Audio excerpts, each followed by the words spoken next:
En el estudio de la anterior oportunidad, estuvimos viendo la segunda parte del capítulo 5, que se cimentaba sobre la base de someternos unos a otros en el temor de Dios. Nos sometemos unos a otros para que haya una funcionalidad.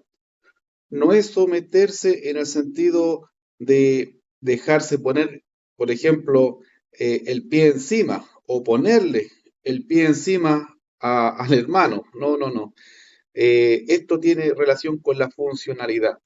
Y la pasada semana veíamos del versículo 22 al 33 lo relacionado con el matrimonio. El matrimonio siendo una analogía, ¿no es cierto?, de la iglesia. Eh, Totalmente válido porque las dos instituciones divinas, es decir, las dos instituciones que Dios ha establecido, son el matrimonio y la iglesia. Entonces, no carece de sentido que se puedan comparar, ¿no es cierto? ¿Qué entendemos a grandes rasgos de lo estudiado anteriormente? De que nosotros tenemos que amar la iglesia, ¿no es cierto? No por lo que somos nosotros, sino por lo que Cristo hizo por ella, por lo que es la iglesia para Dios, ¿ya? Y el matrimonio, misma forma, eh, nosotros tenemos que entender que la institución divina del matrimonio, a veces la funcionalidad es la misma, tiene que verse como algo que está dentro del plan de Dios, algo sagrado. Entonces, darle valor, quizás no tanto por el cónyuge que me tocó, que elegí, etcétera. No, es más que eso. Es lo que Dios obró en aquello, en el matrimonio. Entonces, en ese sentir, ¿no es cierto? Si respetamos la iglesia, si nos sujetamos al Señor como cristianos, no podemos hacer lo opuesto en esta otra institución, porque a la luz de la analogía del estudio anterior, o nos sujetamos, ¿no es cierto?, a la institución divina o no. No se puede a una sí y a otra no. La visión de lo que es el matrimonio cristiana dista mucho de lo que es la visión secular de lo que es el mismo, ¿ya? Bueno, en esa misma línea, hoy día vamos a seguir en la primera mitad del capítulo 6 viendo lo que es esta sujeción unos a otros en el temor de Dios, en la funcionalidad. Y vamos a ver otros roles. Ya vimos el rol esposo-esposa o marido y mujer, ¿no es cierto? Lo que es el matrimonio, la analogía con la iglesia. Y ahora vamos a ver el rol de hijos y padres y viceversa. Y también el rol de siervos y esclavos y viceversa. Vamos a ver qué aplicación tiene esto para nosotros hoy. Y dice el versículo 1, hijos, obedeced en el Señor a vuestros padres, porque esto es justo. Tengo que hacer la misma aclaración que hacía en el estudio anterior cuando comenzaba. Decía que la mujer se sujeta en todo a su marido como al Señor, etc. Bueno, aquí hay algo muy similar. Dice, hijos, obedeced en el Señor a vuestros padres. Es decir, con otras palabras, lo mismo. Sujétense a sus padres, ¿no es cierto?, en el Señor. ¿Qué significa esto? Que la única excepción que nos está presentando la palabra, la escritura, para no sujetarnos a los padres terrenales, es cuando estos, ¿no es cierto?, nos dan una instrucción o nos imponen algo que está en contra de la voluntad de Dios. Sería la única excepción, ¿no es cierto? Citábamos el caso de Hechos, cuando los apóstoles, habiéndosele prohibido por las autoridades enseñé el Evangelio, ellos dijeron, bueno, juzguen ustedes si es justo obedecer a los hombres antes que a Dios. Entendemos que por más que tenemos que respetar a las autoridades, por más que la mujer tiene que respetar al varón, y aquí por más que los hijos se tienen que sujetar al padre, la excepción a la regla es cuando ello implica desobedecer a Dios, ¿ya? Se entiende que la carta está dirigida, ¿no es cierto?, a familias cristianas. Esa es una perspectiva que no podemos perder. Esto de sujetarnos en el Señor, en el temor de Dios, en la funcionalidad del diseño divino y todo esto, no tiene ningún sentido en la visión secular o mundana, ¿ya? Pablo le está escribiendo a la iglesia, ¿ya? Y cuando está hablando de los hijos, ¿qué tienen que hacer los hijos? Obedecer en el Señor a sus padres. ¿Por qué? Porque es justo, dice. Lo justo es que los hijos obedezcan, es decir, respeten, ¿no es cierto?, la opinión, respeten la direccionalidad de los padres, sobre todo los hijos que están en el hogar, que independiente a cristiano o no, ¿no es cierto?, no debería ni siquiera ser materia de estudio, o sea, el hijo que está bajo el techo del padre, simplemente por estar bajo esa cobertura, le debe todo el respeto, honor y obediencia al padre. Bueno, y aún ya saliendo del nido, siguen siendo hijos. Y en ese sentido, aun cuando ya no están bajo el alero de los padres, ¿qué dice la palabra? Obedeced en el Señor a vuestros padres. Es decir, no porque yo me independizo, me voy de la casa, yo quedo libre de eso y hago lo que quiero y me tiene que importar nada la opinión de mis padres. O sea, siempre está la opinión de ellos y siempre tengo que honrarlos, ¿ya? Además de que esto es justo, el apóstol en el versículo 2 nos va a hacer eh, memoria de una promesa. Dice, versículo 2, honra a tu padre y a tu madre, que es el primer mandamiento con promesa. Fíjese, el primer mandamiento con promesa, no el primer mandamiento, sino el primero que es con promesa. ¿Y cuál es la promesa? Versículo 3, para que te vaya bien y seas de larga vida sobre la tierra. Hay una promesa de Dios en honrar a nuestros padres, en de alguna manera ser obediente, respetarlos. Y eso es que nos va a ir bien y seremos de larga vida sobre esta tierra. Es una promesa del Antiguo Testamento, pero trasciende a lo que fue el antiguo pacto, ¿ya? Trasciende a lo que es el pacto. Esto es algo que está dentro de el diseño creacional, ¿ya? Bien, entonces, ahora le toca a los padres. Versículo 4. Y vosotros, padres, no provoquéis a ira a vuestros hijos. Es decir, como decía al principio, no se trata de ponerle el pie encima, no, yo soy tu padre y tenés que hacer lo que yo diga, y punto. No, dice, padres, no provoquéis a ira a vuestros hijos, sino criadlos en disciplina y amonestación del Señor. Criadlos en disciplina, primer punto. Y segundo, la amonestación del Señor. Vamos a pasar al segundo eh, punto, que es el rol esclavo-amo, ¿ya? Y ahora estamos en la relación padre-hijo. Y estuve pensando en esto anteriormente y vino a mi mente el ejemplo de la diferencia entre lo que es un jefe y lo que es un líder, ¿ya? Vamos a aplicarlo primero ahora a lo que son los padres hijos, hijos padres, y vamos a entender mucho mejor el segundo caso, que son los amos versus los esclavos o siervos. Mire, cualquiera puede ser jefe, hasta por accidente, por pituto, por pago de un favor, da lo mismo, cualquiera puede ser jefe. A veces el jefe sabe menos que uno, por circunstancias de la vida, cualquiera puede ser jefe.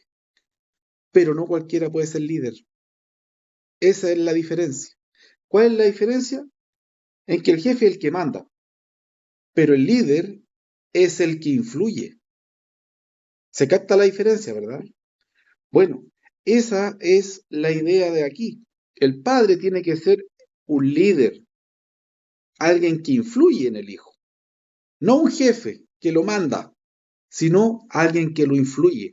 Y que lo influye, dice aquí, positivamente. Dice que tiene que ser en disciplina y amonestación del Señor. Yo insisto, esta carta la está enviando el apóstol Pablo a la iglesia, a la familia cristiana. Si usted se da cuenta, en el mundo de hoy, eh, los hijos mandan a los padres. Y el respeto, en muchas oportunidades, uno ve que está totalmente en extinción, agotado.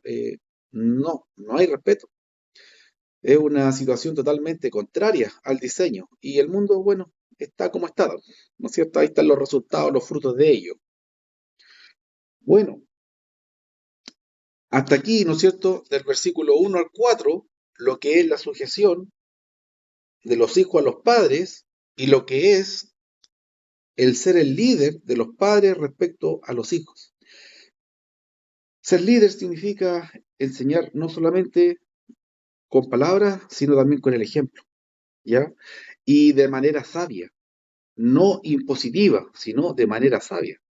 Entendemos que los padres tienen que ser más sabios que los hijos porque son mayores, porque tienen más experiencia de vida, etcétera. O sea, eso no resiste mucho análisis, ¿no es cierto? Entonces, ¿cuál es el mandamiento para los hijos? Sujetarse a los padres. ¿Por qué? Porque ellos son, ¿no es cierto?, quienes tienen mayor sabiduría de la vida, del conocimiento, pero esto tiene que ser en el Señor, porque teóricamente hablando, si el Padre me manda a robar, yo no me tengo que sujetar al Padre porque Dios me dice que no robe, por ejemplo. Bien.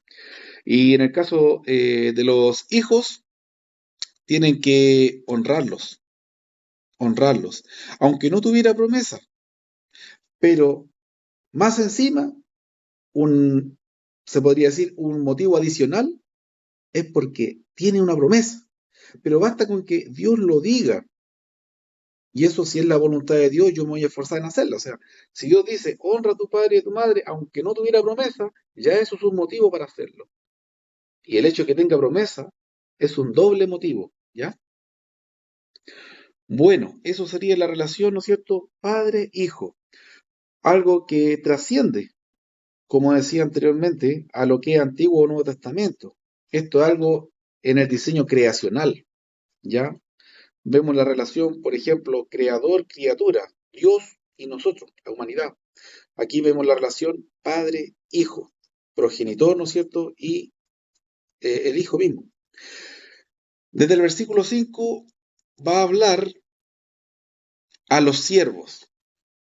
Y aquí podríamos decir, eh, pero ¿qué sentido tiene ver del versículo 5 de los siervos, ¿no es cierto?, hasta el versículo 9, si ya los esclavos no existen, ¿no es cierto? Podríamos decir, pero este pedacito, este párrafo, 5 versículos, si conté bien, deberíamos saltarlo porque ya los esclavos no existen, ¿no es cierto? Pero el principio prevalece, el principio va a prevalecer. Estudiémoslo y vamos a entender mejor. Versículo 5 dice, siervos, obedeced a vuestros amos terrenales. A vuestros amos terrenales, ¿no es cierto? No está hablando del amo espiritual que tenemos, que es Cristo, etcétera, ¿ya? Sino está hablando del amo terrenal. ¿Qué aplicación podría tener esto? Simplemente el jefe, que no siempre va a ser un líder, pero es el jefe. Es la persona que nos puso en autoridad el Señor, ¿no es cierto? Y tenemos la responsabilidad como cristianos de que, como dice aquí, obedecerlos. También en el Señor. Todo es en el Señor. Fíjese cómo extiende la idea del versículo 5. Con temor y temblor, con sencillez de vuestro corazón, no con altivez, no con arrogancia, ¿no es cierto? Dice, como a Cristo. ¿Cómo tiene que servir el siervo, el esclavo, a su amo como a Cristo.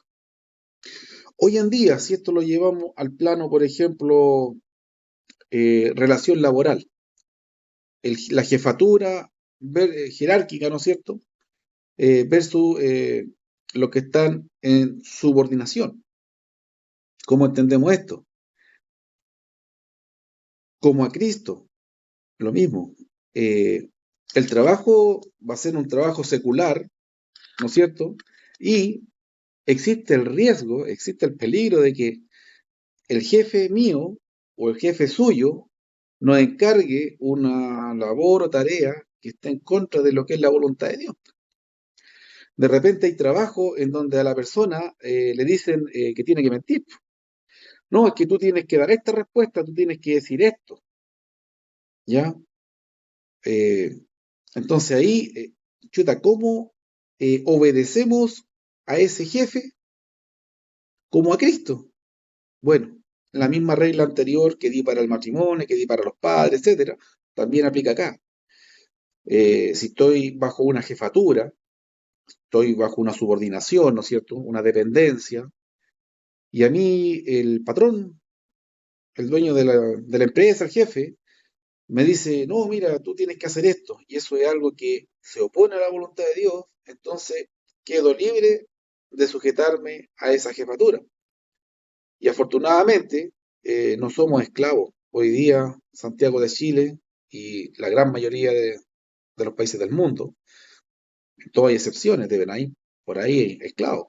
Hasta el día de hoy, en algunas selvas, han encontrado personas que tenían esclavizadas trabajando en forma ilegal, por ejemplo. Y también hay países en los que las personas son tratadas como verdaderos esclavos. Pero en fin, volviendo al contexto nuestro, ¿no es cierto? Que eso se ha superado, nosotros podemos rescatar aquí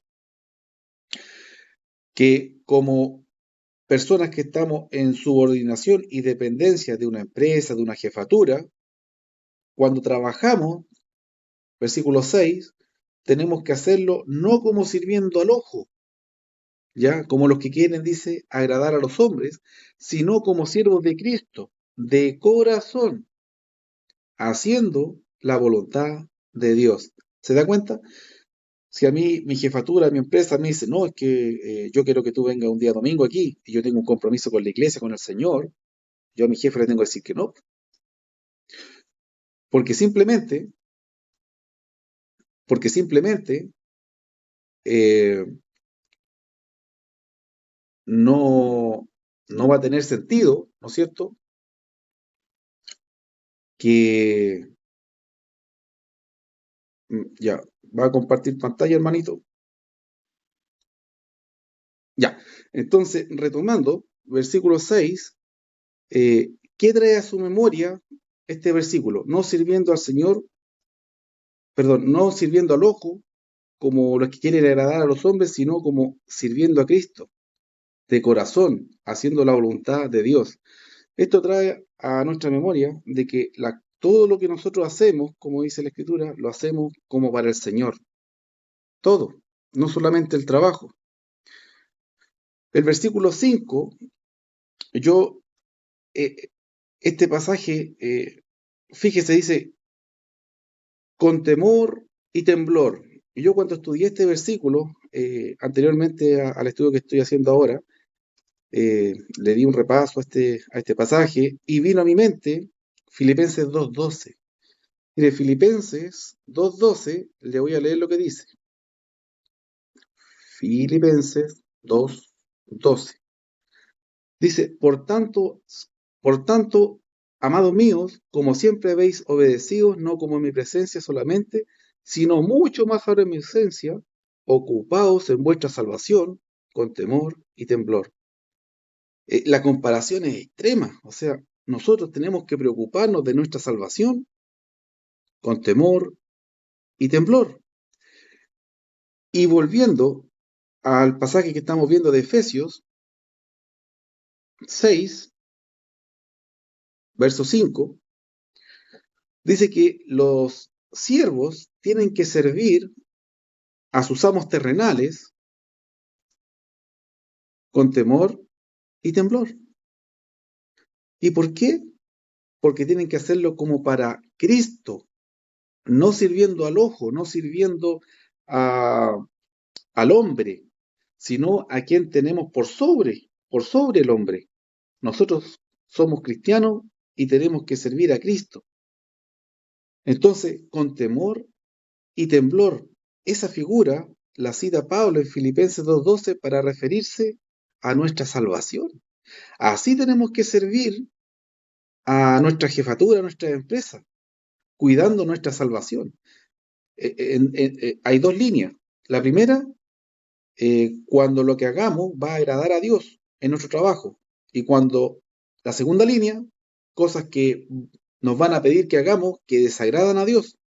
Entonces ahí no, porque es con temor y temblor, pero no al hombre, no al jefe, no a la empresa.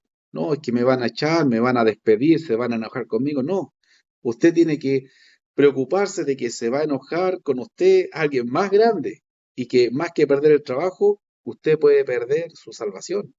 Y es que estamos sirviendo a Cristo, como a Cristo. Así que si en el trabajo tenemos que desobedecer a Cristo para agradar a la jefatura, entonces vamos a tener que desagradar a la empresa, a la jefatura. En pocas palabras es eso. ¿Mm? Versículo 6, bueno, lo repasamos, ¿no es cierto? No sirviendo al ojo como los que quieren agradar a los hombres, sino como siervos de Cristo. Y fíjese, la aplicación. Ya los esclavos no existen terrenalmente, pero cada cristiano se constituye un siervo del Señor. Y en ese sentido, esto está totalmente vigente. Da lo mismo que los esclavos terrenales existan o no. Nosotros somos siervos de Cristo, tan siervos de Cristo, tan esclavos de Cristo hoy, como los primeros cristianos, como en el primer siglo, como cuando inició la iglesia. No somos ni más ni menos siervos o esclavos de Cristo. Y cuando nosotros prestamos algún servicio en nuestro trabajo, como independiente, como sea, lo tenemos que hacer de corazón, haciendo la voluntad de Dios. Versículo 7, sirviendo de buena voluntad como al Señor y no a los hombres. Esto es insistente, como al Señor y no a los hombres, por lo que dije anteriormente. Eh, el trabajo me puede significar a mí hacer algo que desagrada a Dios. Entonces, bueno, yo puedo ser empleado de una empresa, puedo estar muy comprometido con un proyecto, como independiente, como sea, pero el compromiso mayor es que estamos sirviendo al Señor, ¿ya?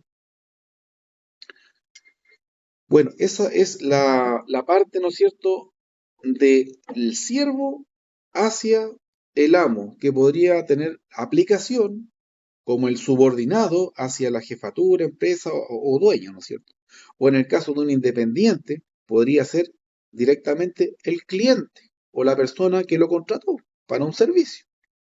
Ahora vamos a ver la contraparte, el amo, ¿ya? Versículo 9.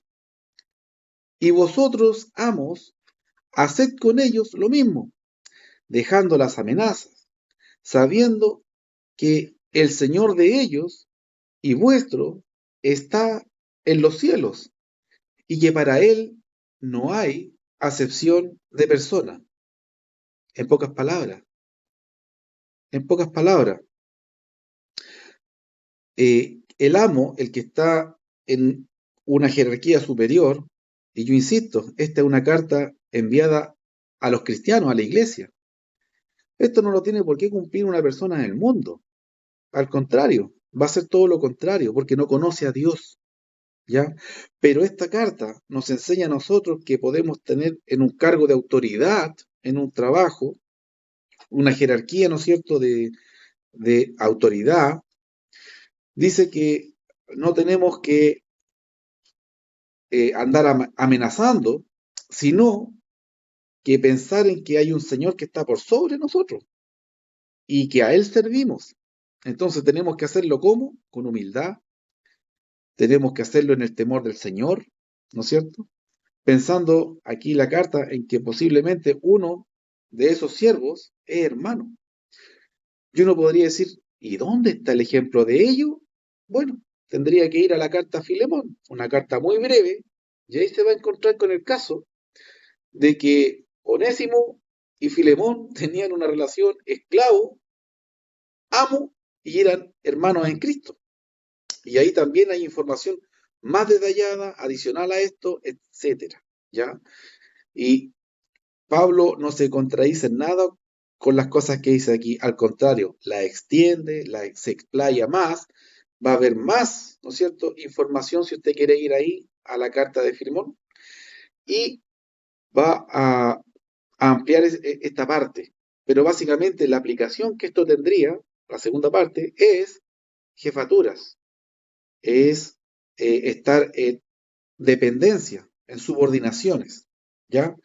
Como cristianos podemos ser empleados, como cristianos podemos ser los jefes, pero tenemos que entender que si somos jefes, hay un jefe que está por arriba de todos, que si somos empleados, al que servimos no es al hombre, sino a Dios, ¿no es cierto? Y en el caso de los hijos, también. Los hijos es justo que sean respetuosos, que honren a sus padres. Y los padres tienen que ser influencia para los hijos, no jefes. Tienen que influir, tienen que enseñar con el ejemplo, etcétera, ¿ya? Todo esto es en el temor de Dios. Y estamos hablando de subordinación y dependencia, estamos hablando de someternos en el temor del Señor, ¿no es cierto? En el matrimonio, en la relación padre-hijos y en la relación, podríamos decir, actualmente la aplicación que tendría esto, laboral. Son los tres casos que nos pone el apóstol como cristianos. Ahora yo le puedo hacer una pregunta. ¿Qué empleado sirve al jefe como al Señor? Y antes que usted diga, nadie, la respuesta suya tiene que ser un cristiano. O sea, la única persona que sirve al jefe como al Señor es un cristiano. Bien. Y la última parte de este capítulo 6 nos lleva a otro tema, que es la armadura de Dios. ¿Ya? Es un tema muy breve, del versículo 10 al versículo 20, porque los últimos versículos después son saludos, pero sería bueno dejarlo para la otra clase, a fin de que no apretemos esto y ahora dar lugar, ¿no es cierto?, a preguntas. Bien, a ver si tengo algún detalle que se me esté yendo. No, gracias a Dios. Gracias. Ah, sí, bueno. Colosenses 3:24, no lo cité. Colosenses 3:24, fíjese. Vamos a buscar Colosenses 3:24, una información adicional. Colosenses 3:24. Bueno, hay que leer el 23 también. Colosenses 3:23 y 24, me interesa lo que está en el 24, pero hay que leer el 23 para entender la idea. Dice, y todo lo que hagáis, esto lo cité, pero no lo cité de verbal, pero no cité el versículo, faltó eso. Colosenses 3:23.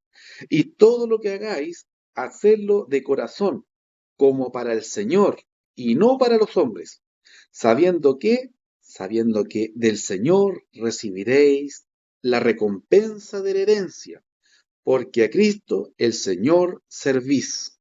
¿Qué más claro? ¿No es cierto? Nos tuvimos que ir a otra carta, pero pudimos visualizar más ampliamente que a veces no va a ser agradable servir a una jefatura, quizá una jefatura no cristiana sobre todo, más difícil. El jefe nuestro no tiene por qué ser cristiano, pero si lo que nos está mandando es lo que corresponde, quizá no lo dice de la manera más agraciada, pero nosotros nunca perdamos de vista que estamos sirviendo al Señor. Y eso nos va a aliviar la carga y nos va, lo más importante, nos va a hacer glorificar a Dios. ¿Ya? Eso no significa dejarse pasar a llevar, no significa, ¿no es cierto?, dejarse faltar respeto, no, nada de eso. Afortunadamente, ¿no es cierto?, han avanzado el tema de derechos, ya no estamos en los tiempos de Pablo, que era la esclavitud. La mayoría de la gente en el tiempo de los apóstoles, en el tiempo de Cristo, eran esclavos. Era muy fácil llegar a ser esclavo.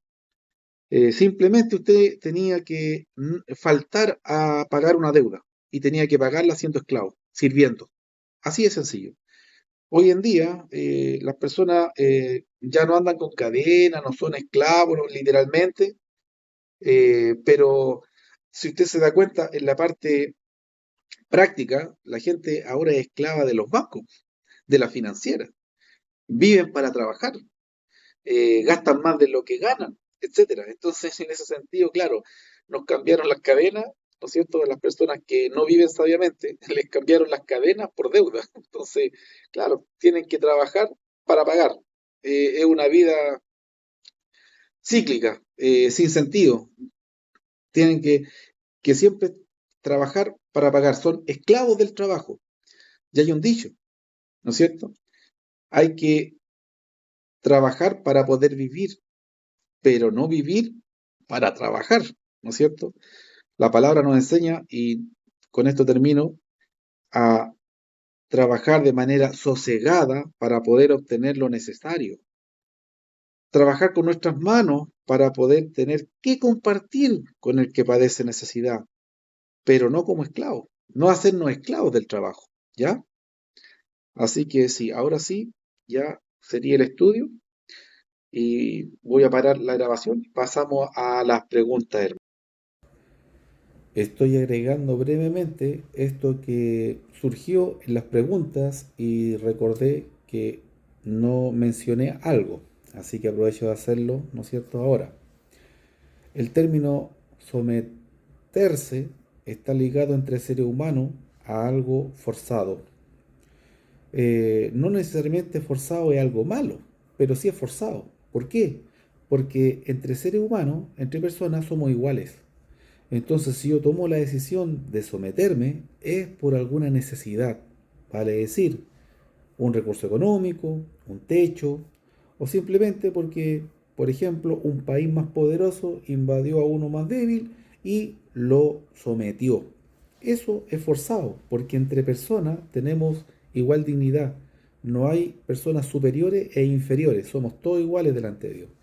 Pero frente a Dios, la humanidad, las personas, tienen una sujeción natural. ¿Por qué? Porque Dios es creador. Entonces, la creación, nosotros como criatura, estamos en una posición inferior a Dios. Entonces, la sumisión o sujetarnos a Dios es algo natural, porque Él es superior. ¿Bien? Entonces tenemos la sujeción forzada entre humanos y la sujeción natural, que es de cualquier humano frente a Dios. ¿Por qué? Porque es el creador. Tengo un artículo que voy a compartir. Dice, cabemos un poco en los diccionarios. La palabra sumisión se traduce de la palabra griega hipotazo. Aquí está, hipotazo. Bien, de acuerdo al diccionario griego y hebreo Strong, el verbo someter, usado en los versículos 21, 22 y 24, es un término militar griego que significa acomodar tropas en una forma militar, bajo el mando de un líder.